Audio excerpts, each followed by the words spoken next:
नमस्कार सभी को सादर प्रणाम। मैं अनूप कुमार और आज हम खड़े हैं कांग्रेस पार्टी के हेडक्वार्टर में। यहाँ हमारे पास साथ कांग्रेस के भी कुछ नेता हैं, उनसे हम बात करेंगे। चतुर्वेदी जी, ये जो कल जम्मू कश्मीर में जिनको भाजपा पार्टी जिनको कहती थी कि देश विरोधी हैं, जिनको देश विरोधी कह के उनको क्वारंटाइन कर दिया था, अरेस्ट कर लिया था, अब उन्हीं से एक प्रधानमंत्री हाई लेवल की मीटिंग करते हैं। तो इस मीटिंग का क्या मकसद है, क्या मतलब निकालता है?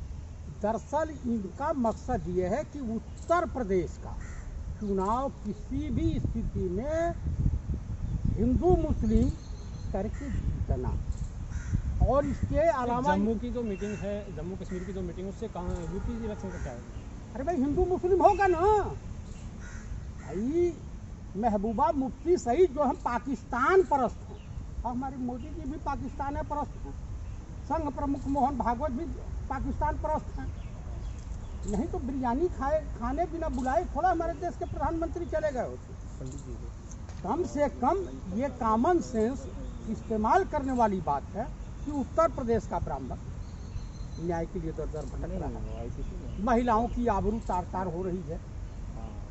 काश्मीरी पंडित, काश्मीरी ब्राह्मणों का जो आपने कहा कि उत्तर प्रदेश का ब्राह्मण न्याय के लिए दर दर भटक रहा है, इसका क्या मतलब? किस न्याय के लिए भटक रहा है? आप एक चीज़ बता दीजिए, जितने मठाधीश अमूमन अयोध्या में हैं, चाहे वो हनुमानगढ़ी है या रामलला की जोगी, वहाँ का जो मेन ट्रस्टी जो मंदिर के पुजारी हैं, उन्होंने भी आरोप लगा दिया कि मंदिर में चंदे की चोरी हुई है, बड़ा घोटाला हुआ। ये बताइए, 2 रुपया का सामान 2 करोड़ की जमीन 18.5 करोड़ में बिक रही है। वहाँ के मुख्य कौन हैं जानते हैं? नृपेंद्र मिश्रा। जब कारसेवकों पर बोली तो आप वो 700 रुपये कहते हैं कि आप होते कौन? आप तो हमेशा राम मंदिर के काम में अड़चन लगाते हो, आपने कौन सा चंदा दिया है? आप उनके बाप भी नहीं कह सकते, इसलिए जयप्रकाश चतुर्वेदी सनातनी ब्राह्मण है। मुझे नरसिंह भागवत जैसे यहूदियों से चाहिए सर्टिफिकेट, ना माननीय प्रधानमंत्री से चाहिए, और भाजपा के किसी भी से चाहिए सर्टिफिकेट। राम मंदिर में चोरी नहीं हो रही है। 1400 करोड़ का घोटाला अशोक सिंघल के जमाने में नहीं हुआ था? तब चंदा नहीं मिला था इनको। आज यूपी में तुमको ब्राह्मणों की याद आ रही है? भाजपा में अच्छे ब्राह्मण नेता नहीं है क्या? भाजपा में अच्छे लोगों का अभाव हो गया है, जो कांग्रेस से आयाती जितिन प्रसाद जैसे लोगों को ले जा रहे हैं। आप कह रहे हैं कि जितिन प्रसाद मौर्य एक अच्छे ब्राह्मण थे, अच्छे नेता थे, तो कांग्रेस पार्टी में कुछ कमी होगी ना कि वो अच्छे नेता आपको छोड़ के गए? कांग्रेस पार्टी में कोई कमी नहीं है। हाँ, यहाँ पे अपना उल्लू सीधा कर लिए, अब वहाँ जा कर के वो लग रहा है कि यहाँ जो है SDM थे वहाँ कलेक्टर हो जाएंगे। आप कह रहे हैं कि यहाँ पे उल्लू सीधा कर दिए, तो उल्लू सीधा करने वाले अच्छे कैसे हुए? एक तरफ आप उनको अच्छा कह रहे हैं, एक तरफ कह रहे हैं कि उल्लू सीधा करने। भाई अभाव है, मैंने अभाव की बात किया है। अच्छे लोगों का अभाव है।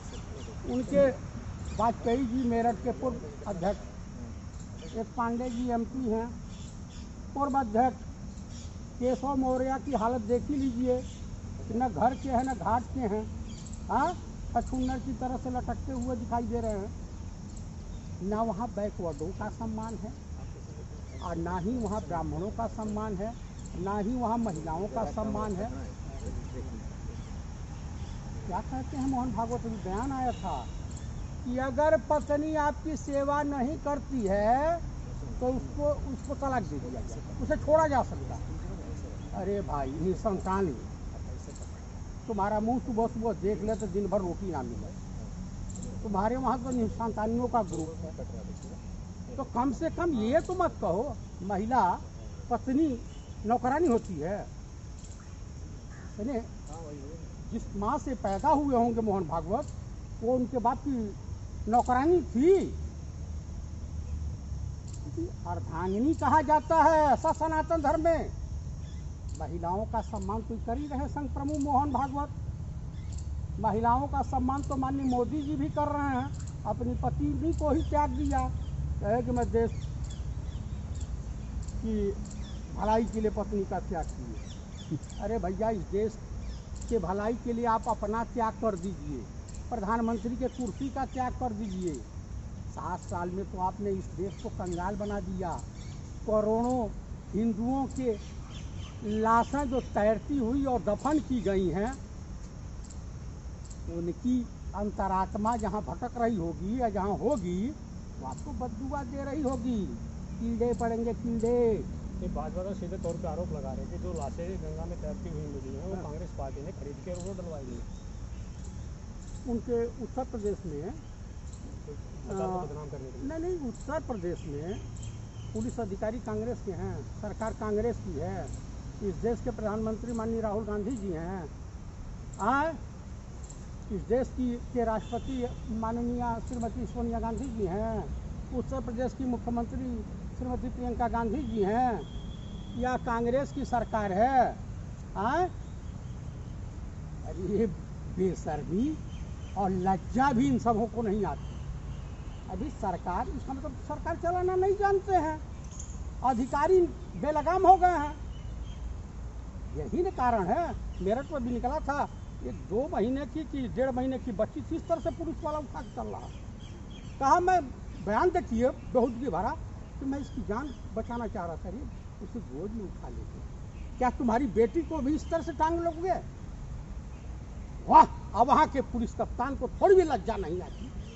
पता नहीं शादीशुदा है या नहीं है, या बेऔलाद है। कम से कम ये कॉमन सेंस इस्तेमाल करने वाली। देखिए, फील्ड तैयार हो रही है, बैटिंग बॉलिंग होगी श्रीनगर में, जम्मू कश्मीर में।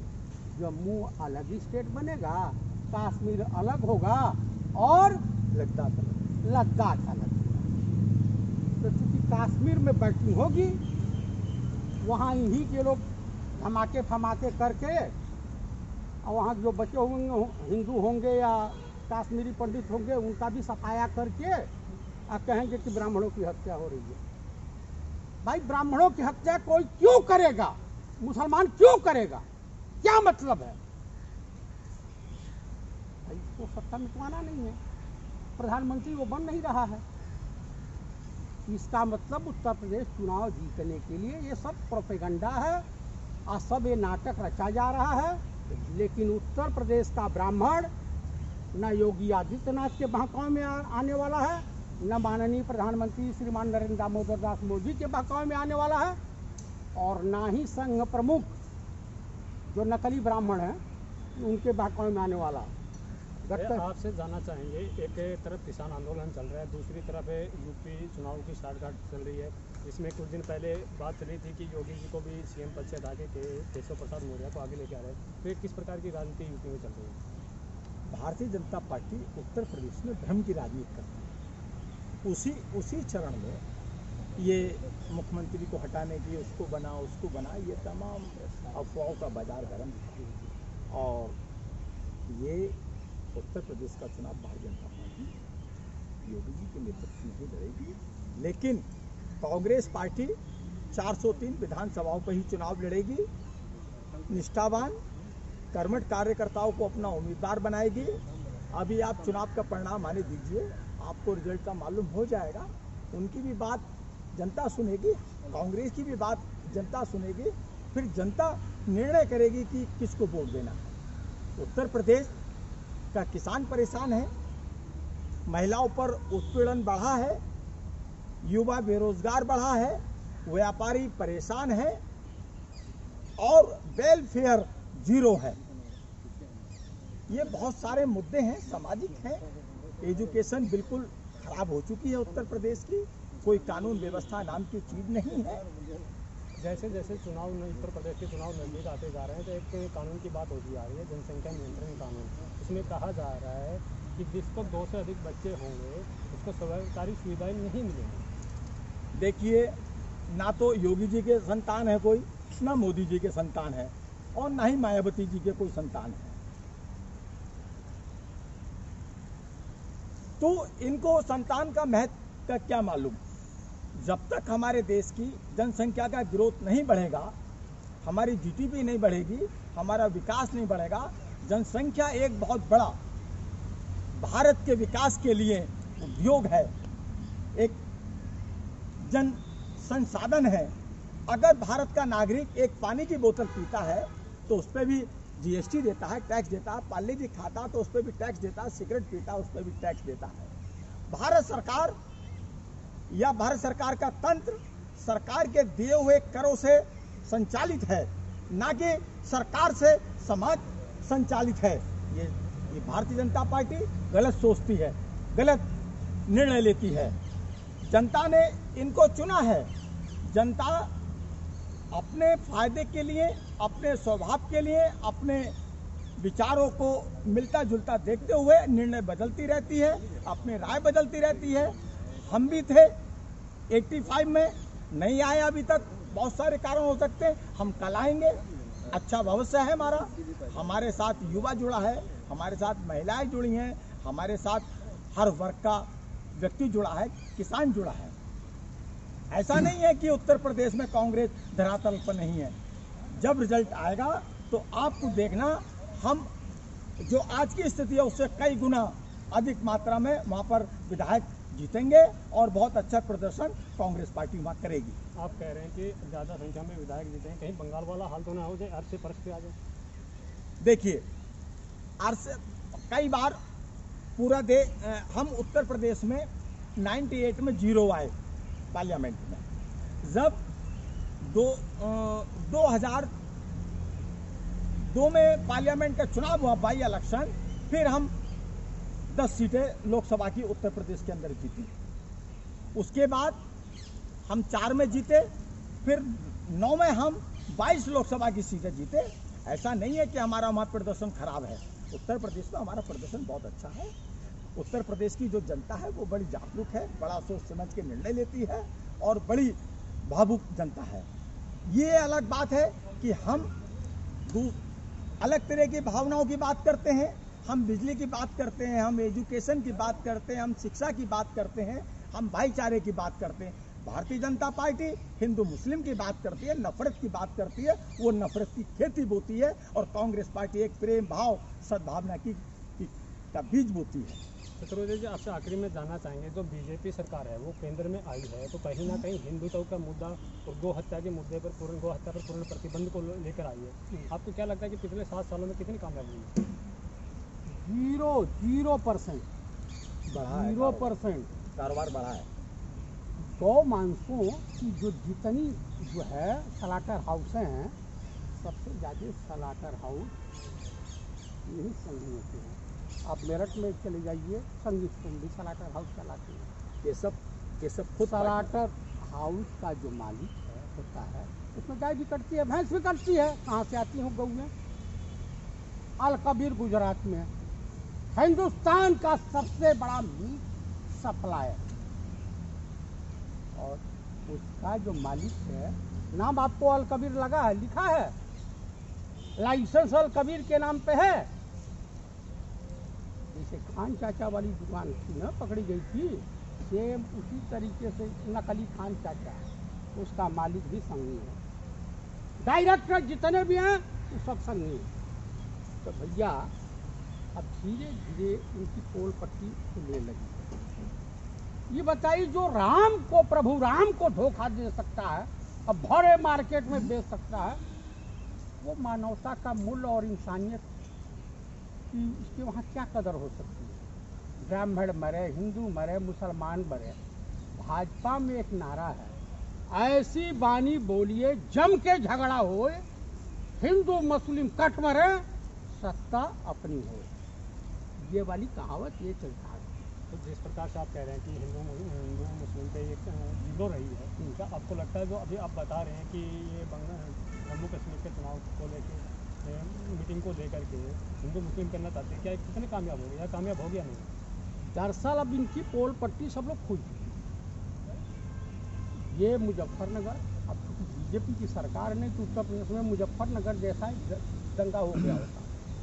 दरअसल क्या है कि अब ये विकास के मुद्दे पे तो जा नहीं सकते, वो फेल है। सड़क के नाम पर वोट नहीं मांग सकते हैं, स्कूल के नाम पर वोट नहीं मांग सकते हैं, दवाई के नाम पर वोट नहीं मांग सकते हैं। यानी विकास के नाम पे आपको बोलने का कोई मौका है ही नहीं। इतना आपने विनाश कर दिया है, विकास तो किया नहीं है। नोटबंदी, जीएसटी जिसे गब्बर सिंह टैक्स भी कहा जाता है, इस बार उत्तर प्रदेश की सीट पर योगी बाबा औहदे गिरेंगे। यहाँ तो आपस में सर फुटौल है बीजेपी में। कितने भाई वो कौन व्यक्ति है जो दिल्ली दरबार को बदनाम करना चाहता है? योगी को डाउन करने में ही लगे हुए हैं, आयोगी को डाउन करने में लगे हुए हैं। फायदा कांग्रेस का ही होता है। और वहाँ का ब्राह्मण बीजेपी से मोह भंग हो चुका है। उनको हो गया कि ये सब ड्रामा करते हैं, काशी मथुरा और अयोध्या कोई मुद्दा नहीं है, ये उनके नाम पर राजनीति करते हैं। अब ये मुद्दा धीरे धीरे समाप्त हो गया। बताइए 88 में जब माननीय स्वर्गीय राजीव गांधी जी ताला खुलवाए, शिलान्यास किए, वहाँ पूजन हवन करके चुनाव प्रचार में गए, तो उस वक्त 1 रुपये चंदा मांगा था किसी ने? नहीं मांगा। सुप्रीम कोर्ट का जो फैसला आया 1993 में पंडित नरसिम्हा राव जी की सरकार ने जो मसौदा तैयार किया था, उसी आधार पर फैसला हुआ है। सेम वही है, तो कौन सा कदम तीर मार लिए? आप बताइए, आप बताइए कौन सा ही कद्दू में तीर मार लिए? नहीं, कुछ नहीं। जनसंख्या की बात करते हैं। जब 75 में फैमिली प्लानिंग 5 सूत्री कार्यक्रम के अंतर्गत आता था, तो यही संघ और अटल बिहारी वाजपेयी, आडवाणी जी भी जिंदा हैं, मुरली मनोहर जोशी भी जिंदा हैं, विस्फोट करते हुए मार्केट में दिखाई देते थे। क्यों भाई? तो आपने देखा यहाँ कांग्रेस पार्टी के ऑफिस में हम खड़े हैं, यहाँ दो कार्यकर्ता उनका साफ तौर पे कहना है कि सरकार जो भाजपा की जो सरकार है, केंद्र की लगा लो चाहे यूपी की लगा लो, वो हिंदू मुस्लिम या जात पात की राजनीति करती है, लेकिन अब उनकी कामयाब नहीं होगी। दिल्ली से कुमार विनोद के साथ अनुप कुमार की रिपोर्ट।